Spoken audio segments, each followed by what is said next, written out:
Hello दोस्तों, प्राइमो stories में आप सभी का स्वागत है। रेशमा की जेठानी अपने मायके गई तो उसके जेठ की देखभाल उसके ऊपर छोड़ गई। रेशमा घर में जब अपने जेठ के साथ रात में अकेली थी, तब रेशमा की उम्र सिर्फ 22 साल है। उसका फिगर बहुत अच्छा और बहुत खूबसूरत है। उसकी अभी कोई बच्चे नहीं हैं और उसका पति दूसरे शहर में नौकरी करता है।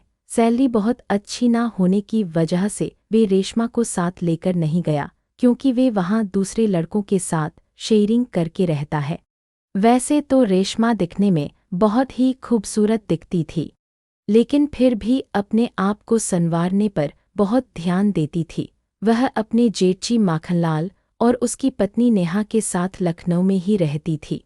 रेशमा के पति को छुट्टियां कम मिलती थी, वह प्राइवेट नौकरी करता था। नेहा और उसका पति दोनों जयपुर में ही रहता था, इसीलिए वे घर कम आ पाता था, लेकिन फ़ोन पर घंटा भर बात करता था। दिन का समय तो रेशमा अपनी जेठानी नेहा और उसके बेटे आरव के साथ बिता लेती है, पर रात को उसे जल्दी नींद नहीं आती, क्योंकि पति साथ नहीं होता तो उसकी कमी उसे बहुत सताती। वे जवान थी तो उसका कभी तो मन करता था कि काश उसके पति उसे भी अपने साथ ले जाते, क्योंकि रात को जेठ जी के कमरे से बहुत ही अजीब आवाज़ें आती थी। एक बार की बात है, जब उसकी कमर में दर्द हो रहा था तो उसके जेठ जी का बेटा आरव, जिसकी उम्र 15 साल की थी, बोला, चाची मैं आपकी मालिश कर दूं तो शायद आराम मिल जाए। रेशमा बोली, ठीक है, तू मेरी मालिश कर दे, और उसने तेल से मालिश करनी शुरू कर दी, जिससे रेशमा को बहुत ही आराम मिल रहा था। और ना जाने क्यों रेशमा जो आग दबाए बैठी थी वे सुलगने लगी थी। रेशमा ने खुद को समझाया कि वह शादीशुदा है और आरव की उम्र बहुत कम है। उस दिन तो रेशमा ने खुद को समझा लिया, लेकिन वह अंदर ही अंदर तड़प रही थी। एक दिन अचानक उसके जेठ की पत्नी को मायके जाना पड़ा, क्योंकि उनकी माँ की तबीयत ठीक नहीं थी। उसके साथ उसका बेटा आरव भी जा रहा था। उनकी नानी उसे देखना चाहती थी। नेहा ने रेशमा से कहा, मैं तेरे जेठ जी को फ़ोन पर सब कुछ बता दूंगी, तू बस घर का ख्याल रखना और उनको खाना खिला देना। रात में यह कहकर बस में निकल गई। रात को उसके जेठ जी जब घर आए तो रेशमा कुछ काम कर रही थी। उसके जेठ ने उसे नोटिस नहीं किया और सीधे रूम में नहाने चले गए। कुछ देर के बाद जेठ जी की आवाज़ आई, नेहा जरा तौलिया देना। तब रेशमा समझ गई कि जेठ जी को शायद पता नहीं चला कि उनकी पत्नी मायके गई हुई है, तो वे खुद फटाफट उनका तौलिया लेकर पहुंच गई। और उसने जैसे ही दरवाज़ा खटखटाया, जेठ जी ने अचानक उसे अपनी बीवी समझकर उसके ऊपर शावर से ठंडा पानी गिर रहा था। रेशमा ने अपने जेठी से हाथ छुड़ाने की कोशिश करने लगी, लेकिन वे शावर के पानी से पूरी तरह से गीली हो गई। उसे बहुत शर्म आ रही थी। उसके जेठ ने जैसे ही रेशमा की आवाज़ सुनी, तुरंत उसे अपनी तरफ घुमाया और उसका चेहरा देखकर हड़बड़ा गए। रेशमा भागकर बाहर आ गई। बाहर आते ही उसका दिल जोर जोर से धड़कने लगा। उसने तुरंत अपने कपड़े चेंज किए। उसके जेठ जी नहाकर बाहर आए और डाइनिंग टेबल के पास नेहा नेहा चिल्लाने लगे। रेशमा को बहुत शर्म आ रही थी, लेकिन उनकी आवाज़ सुनकर रेशमा उनके पास गई और झुकी नज़रों से बोली, दीदी अपने मायके गई हुई है, आप बैठिए, मैं खाना लगा देती हूँ। उसके जेठ जी बोले, अरे हाँ, उसने ने फ़ोन किया था, लेकिन मैं बिजी था, इसीलिए कॉल नहीं उठा पाया। जेठ जी कुर्सी पर बैठ गए और रेशमा ने खाना खिला दिया। उसकी नज़र उठ ही नहीं रही थी उनके सामने। तभी उसके जेठ जी ने पूछा, खाना खाया? वह बोली, आप खा लीजिए, मैं बाद में खा लूँगी। जेठ जी ने रेशमा का हाथ पकड़ा और बोली, सॉरी, मैंने तुम्हें नेहा समझ लिया था। रेशमा ने कहा, कोई बात नहीं जेठ जी, मैं समझ चुकी हूँ कि यह सब गलती से हुआ था। और वह बोले, अगर तुमने मुझे माफ़ कर दिया तो साथ में ही बैठकर खाना खाओ ना। रेशमा ने कहा, ठीक है। फिर उन दोनों ने साथ में बैठकर खाना खाया और बहुत सारी इधर उधर की बातें करी। फिर रेशमा बर्तनों को समेटने लगी। उसके जेठ जी बोले, रहने दो, सुबह कर लेना, अभी जाकर सो जाओ। रेशमा बोली, सुबह भी तो मुझे ही करना है, तो मैं अभी ही क्यों ना कर लूं। यह बोलकर वह काम करने लगी। तो उसके जेठ जी उसके साथ बर्तन साफ करने लगे। वह बोली, आप रहने दो, मैं खुद कर लूँगी। तो उन्होंने कहा, कैसे रहने दूँ, तुम इतना काम करती हो, मैं तुम्हारी हेल्प भी ना करूँ। वे उसके साथ में बर्तन धोने लग गए। रेशमा ने एक बार फिर कहा, आप रहने दीजिए ना। वह उसकी बात सुनकर बोले, साथ में काम करवाने दो, इसी बहाने तुमसे थोड़ी बात भी हो जाएगी। फिर सारा काम खत्म करके उन लोगों ने कुछ देर बातें करी और फिर रेशमा बोली, चलो अब चलते हैं, रात बहुत हो गई है।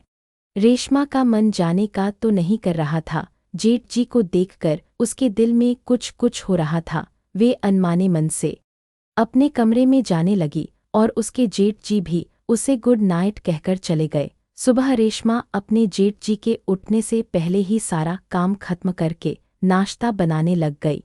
तब तक जेठ जी बाहर आए और बोले, अरे इतनी जल्दी यह सब करने की क्या जरूरत थी। रेशमा बोली, आपको ऑफिस के लिए लेट ना हो जाए। जेठ ने कहा, आज ऑफिस नहीं है, मैं तुम्हें रात में ही बताने वाला था, लेकिन मैं बताना भूल गया। रेशमा बोली, कोई बात नहीं, आप नहा लीजिए, फिर नाश्ता लगाती हूँ। जेठ जी नहा कर आए और फिर दोनों ने साथ में मिलकर नाश्ता किया, वॉशरूम के अंदर खींच लिया। फिर जेठ जी ने कहा, तुम बहुत दिनों से बाहर नहीं गई हो और भाई भी नहीं है, तो सोच रहा हूँ अगर तुम्हें मेरे साथ बाहर घूमने से कोई दिक्कत ना हो तो तुम्हें कहीं घुमा लाऊं। रेशमा ने कहा, मुझे तो कोई दिक्कत नहीं है, पर अगर दीदी को पता चला तो। जेठ जी बोले, तुम टेंशन क्यों लेती हो, क्या मेरा इतना भी हक नहीं है तुम पर। इसके बाद जेठ जी उसे बाहर घुमाने ले गए और पिक्चर भी दिखाई, फिर होटल में भी खाना खिलाया और बहुत सारी शॉपिंग करवाई। शाम हो गई तो उसके जेठ जी ने रात के खाने के लिए बाहर से ही बहुत कुछ ले लिया और दोनों घर के लिए निकल लिए। तभी रेशमा को उसके पति का फ़ोन आया। रेशमा ने फ़ोन उठाया और अपने पति से बात करना शुरू किया। तभी उसके जेठ ने टैक्सी में बैठने के लिए आवाज़ लगाई। रेशमा ने अपने पति से कहा कि मैं अभी थोड़ा बिजी हूँ, आपसे थोड़ी देर में बात करती हूँ, और उसकी बात बिना सुने फ़ोन कट कर दिया। रेशमा ने ऐसा पहली बार किया था, इसीलिए उसके पति को बहुत अजीब लगा और उसे फ़ोन पर की आदमी की आवाज़ भी सुनाई दी। वह सोचने लगा कि आखिर रेशमा किसके साथ है। फिर उसने सोचा, रेशमा फ़ोन करेगी तब पूछ लूँगा कि कहाँ थी और किसके साथ थी। फिर रात को रेशमा ने अपने जेठ के साथ मिलकर खाना खाया। वह अपने जेठ के साथ काफ़ी घुल मिल गई थी। रेशमा जब खाना खाकर अपने कमरे में जाने लगी तो उसने अपने जेठ जी से बोला, आपने अपने छोटे भाई की कमी आज पूरी कर दी, आप बहुत अच्छे हैं। वे बोले, मैं वे कमी कैसे पूरी कर सकता हूँ, वे मेरे बस में नहीं है। रेशमा शर्मा गई और बोली, आप तो उनके भाई हैं, जितना हक उनका है उतना ही आपका भी है, और मुस्कुराने लगी। रेशमा की शरारत भरी मुस्कान देखकर उसके जेठ को सब समझ आ रहा था। थोड़ी देर बाद उसके जेठ बोले, चलो बहुत रात हो गई है। रेशमा उठकर अपने कमरे में चली गई। रेशमा को बहुत बुरा लग रहा था कि उसने जेठ जी से सीधे साफ साफ कहा, लेकिन फिर भी उन्होंने उसकी इच्छा नहीं समझी। उस रात तो रेशमा सो गई। सुबह रेशमा के पति का फ़ोन आया। जब उसने रेशमा से पूछा कि कल तुम कहाँ थी, गाड़ियों की आवाज़ आ रही थी, तो उसने बताया कि वे बाजार गई हुई थी। तो उसके पति ने पूछा, किसके साथ गई थी। वे बोली, क्या मतलब। तो उसके पति ने कहा कि तुम्हें जब मैंने फ़ोन किया था तो किसी आदमी की आवाज़ आ रही थी, जिसके बुलाने पर तुमने फ़ोन कट कर दिया। रेशमा बोली, दरअसल मेरे साथ में जेठी थे, मेरी तबीयत ठीक नहीं थी। तो उसका पति बोला, अभी तो तुम कह रही थी कि तुम बाजार गई थी। तो वे सकपका गई और बोली कि मैं आपको परेशान नहीं करना चाहती थी, इसीलिए मैंने ऐसा कह दिया था। दरअसल मेरी तबीयत खराब हो गई थी, तो जेठ जी मुझे दिखाने ले गए थे। तो उसके पति ने कहा कि तुमको क्या हो गया था। तो उसने बताया कि उसे बुखार आ रहा था। तो उसके पति ने उसे कहा कि ठीक है, तुम अपना ध्यान रखो और दवाई टाइम पर ले लेना, कोई दिक्कत हो तो भैया को बता देना, वे फिर से तुम्हें में डॉक्टर को दिखा आएंगे। रेशमा के जेठ जी अपने ऑफिस चले गए और रेशमा का घर में बिल्कुल भी दिल नहीं लग रहा था। उसके अरमान बार बार मचल रहे थे। रेशमा ने अपने जेठ को फोन लगाया। उसके जेठ ने कहा, क्या हुआ रेशमा, क्या बात है? तो रेशमा बोली कि कुछ नहीं, बस आपकी याद आ रही थी। जब से आपके साथ वक्त बिताया है बहुत अच्छा लगा। रेशमा के फोन पर तभी उसके पति का फिर से फोन आने लगा तो रेशमा फोन नहीं उठाती और अपनी जेठी से बातें करने में लगी रहती है। इधर उसका पति परेशान हो रहा होता है। पिछले 1 घंटे से वह फोन लगा रहा था लेकिन रेशमा का फोन बिजी ही जा रहा था। इससे पहले कभी रेशमा का फोन इतना बिजी नहीं रहता था और थोड़ी देर में वे कॉल बैक जरूर करती थी, पर आज पूरा दिन निकल गया। रेशमा का पति उसके फोन का इंतजार करता रहा पर फोन नहीं आया। रेशमा का जेठ आज जल्दी घर आ जाता है। रेशमा उन्हें देखकर खुश हो जाती है। रेशमा नजरें झुकाकर खड़ी होती है। उसके जेठ कहते हैं, रेशमा देखो मैं तुम्हारे लिए कौन वाली आइसक्रीम लाया हूँ। वे रेशमा की तरफ आइसक्रीम का कौन बढ़ा देते हैं। रेशमा देखती है कि वे सिर्फ एक ही कौन है। वे कहती है, जेठ जी यह क्या, यह तो सिर्फ एक ही कौन है। आप अपने लिए आइसक्रीम नहीं लाए? तो उसका जेठ मुस्कुराता है और बोलता है कि हम दोनों एक में ही खा लेंगे, अब अलग अलग की क्या जरूरत है। रेशमा आइसक्रीम को फ्रिज में डाल देती है। उसका जेठ नहाने चला जाता है। फ्रेश होकर जब उसका जेठ बाहर आता है तो वे रेशमा को आवाज लगाता है। रेशमा उसके लिए खाना लगा देती है। दोनों साथ में मिलकर खाना खाते हैं और उसके बाद रेशमा आइसक्रीम लेकर आती है और वे अपने हाथों से अपने जेठ को आइसक्रीम खिलाती है और दोनों मिलकर उस आइसक्रीम को खाते हैं। उसका जेठ उससे कहता है कि अब तो तुम्हें बोरिंग नहीं लग रहा है ना? मेरे भाई की क्या अभी भी तुम्हें बहुत याद आती है? तो रेशमा कहती है कि नहीं, अब तो मुझे उनकी बिल्कुल भी याद नहीं आती है। आज तो मैंने उनसे फ़ोन पर ज़्यादा बात भी नहीं की। तो रेशमा के जेठ जी उसका हाथ अपने हाथ में लेते हुए कहते हैं कि वैसे अगर तुम चाहो तो मैं अपने भाई की सारी कमी पूरी कर सकता हूँ। रेशमा यह सुनकर पानी पानी हो गई क्योंकि रेशमा अपने जेठ का इशारा समझ गई थी। अब वह कंफ्यूज थी कि अपने रूम में जाए या जेठ जी के। उसका जेठ भी समझ चुका था कि रेशमा उससे क्या चाहती है। उसके बाद रेशमा की जेठ उसे बाहों में उठाकर अपने कमरे में ले जाते हैं। रेशमा बहुत ज़्यादा खुश होती है क्योंकि बहुत दिन से उसकी इच्छा थी कि उसे यह मज़ा मिल सके जो कि पति के दूर रहने की वजह से उसको बहुत दिन से नहीं मिला था। थोड़ी देर बाद ही एक जोरदार तमाचा रेशमा के गाल पर लगता है और यह देखकर रेशमा चौंक जाती है। उसका पति कहता है कि क्या तुम्हें मैं बेवकूफ़ लगता हूँ कि तुम कुछ भी कहोगी और मैं समझ नहीं पाऊंगा? मैंने तुम्हारी और भैया की बातें सुनी है। शायद तुम्हें यह याद नहीं होगा, इस घर की दूसरी चाबी मेरे पास रहती है क्योंकि मैं जब भी आता हूँ देर रात ही आता हूँ तो घर में कोई परेशान ना हो। इस वजह से मैं एक चाबी अपने साथ लेकर जाता हूँ और आज जब तुमने कहा कि तुम्हारी तबीयत ठीक नहीं है तो मुझे तुम्हारी फिक्र होने लगी और तुमने मेरा फ़ोन भी नहीं उठाया। पहले फ़ोन बिजी बता रहा था, फिर फ़ोन स्विच ऑफ हो गया तो मुझे तुम्हारी बहुत चिंता होने लगी। इसीलिए मैंने इमरजेंसी में छुट्टी ली और मैं तुरंत अहमदाबाद से जयपुर के लिए निकल गया। यहाँ आते आते मुझे रात हो गई और मैंने दूसरी चाबी से घर का दरवाज़ा खोला और अपने कमरे में गया। वहाँ देखा तो तुम नहीं थी। मुझे लगा कि तुम किचन में होंगी। मैं किचन में गया और तुम वहाँ भी नहीं थी। फिर भैया के कमरे से आवाज़ें आ रही थी, जबकि मुझे तुमने ही बताया था कि भाभी अपने मायके गई हुई है।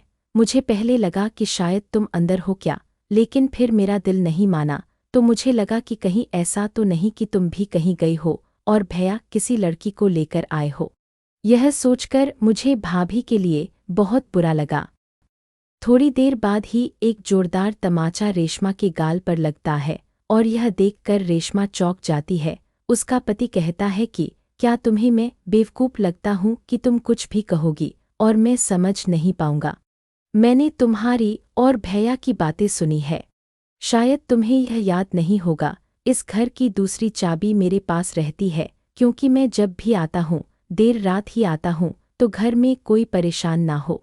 इस वजह से मैं एक चाबी अपने साथ लेकर जाता हूँ और आज जब तुमने कहा कि तुम्हारी तबीयत ठीक नहीं है तो मुझे तुम्हारी फिक्र होने लगी और तुमने मेरा फ़ोन भी नहीं उठाया। पहले फ़ोन बिजी बता रहा था, फिर फ़ोन स्विच ऑफ हो गया, तो मुझे तुम्हारी बहुत चिंता होने लगी। इसीलिए मैंने इमरजेंसी में छुट्टी ली और मैं तुरंत अहमदाबाद से जयपुर के लिए निकल गया। यहाँ आते आते मुझे रात हो गई और मैंने दूसरी चाबी से घर का दरवाज़ा खोला और अपने कमरे में गया। वहाँ देखा तो तुम नहीं थी। मुझे लगा कि तुम किचन में होंगी। मैं किचन में गया और तुम वहाँ भी नहीं थी। फिर भैया के कमरे से आवाज़ें आ रही थी, जबकि मुझे तुमने ही बताया था कि भाभी अपने मायके गई हुई है। मुझे पहले लगा कि शायद तुम अंदर हो क्या, लेकिन फिर मेरा दिल नहीं माना, तो मुझे लगा कि कहीं ऐसा तो नहीं कि तुम भी कहीं गई हो और भैया किसी लड़की को लेकर आए हो। यह सोचकर मुझे भाभी के लिए बहुत बुरा लगा। कहते हैं कि मुझे माफ़ कर दो, आज के बाद यह गलती कभी नहीं होगी। लेकिन रेशमा की जेठानी साफ शब्दों में कह देती है कि यह गलती नहीं है, यह जानबूझकर किया गया है और इसकी कोई भी माफ़ी नहीं होती है। अब तुम आज़ाद हो, जो चाहे सो करो। और मैं तुम्हें बहुत जल्द तलाक के कागज भेज दूंगी और मैं अपने बेटे को भी तुम्हारे साए से दूर रखूंगी, क्योंकि तुम्हारी परछाई उस पर पड़ गई तो वे भी तुम्हारे जैसा ही धोखेबाज ना हो जाए। रेशमा का पति भी रेशमा को छोड़ देता है और उससे तलाक दे देता है। अब रेशमा कहीं की नहीं रह गई होती है, क्योंकि उसने अपने जेठ को इन सब में फंसाने की कोशिश की होती है और इन सब किए का इल्जाम उसके सर पर डालने की कोशिश की होती है। इसीलिए अब वे अपने जेठ के पास भी नहीं जा सकती थी। रेशमा के जेठ और रेशमा बुरी तरह से रो रहे होते हैं और रेशमा का पति अपनी भाभी को लेकर उस घर से चला जाता है। रेशमा की जेठानी अपने मायके चली जाती है और रेशमा का पति वापस चला जाता है। कुछ दिनों बाद रेशमा के पास तलाक के कागज आ जाते हैं और रेशमा का उसके पति के साथ तलाक हो जाता है। और अब रेशमा पूरी तरह से बर्बाद हो चुकी थी। वह अपने मायके में अपनी जिंदगी गुजार रही थी। उसके मायके में ज़्यादा पैसे नहीं थे, तो उसके घर वाले उसे खूब ताने मारते और सारा काम भी उसे ही करना पड़ता और रेशमा के जेठ का भी हंसता खेलता परिवार बर्बाद हो गया था। आज इस घटना को 1 साल हो गए। रेशमा के जेठ अब अकेला रहता था। दोस्तों, रिश्ते विश्वास की नाजुक डोर से बंधे होते हैं। चंद पलों के मजे के लिए जब रिश्तों को धोखा दिया जाता है तो उनके नतीजे कुछ इस तरह से होते हैं। जो लोग आपसे प्यार करते हैं उनकी इज्जत करें, उनके प्यार की इज्जत करें। प्यार करने वाले जीवन साथी बहुत मुश्किल से मिलते हैं। अगर आपको ऐसा कोई है तो उसके साथ धोखा ना करें, वरना आपको पछताना पड़ सकता है। दोस्तों, आपको हमारी कहानी कैसी लगी, हमें कमेंट बॉक्स में अपनी राय जरूर बताइएगा और हमारी चैनल को लाइक, शेयर और सब्सक्राइब करना ना भूलें। अगर आप हमारे चैनल पर नए हैं तो हमारे चैनल को सब्सक्राइब जरूर करें। धन्यवाद।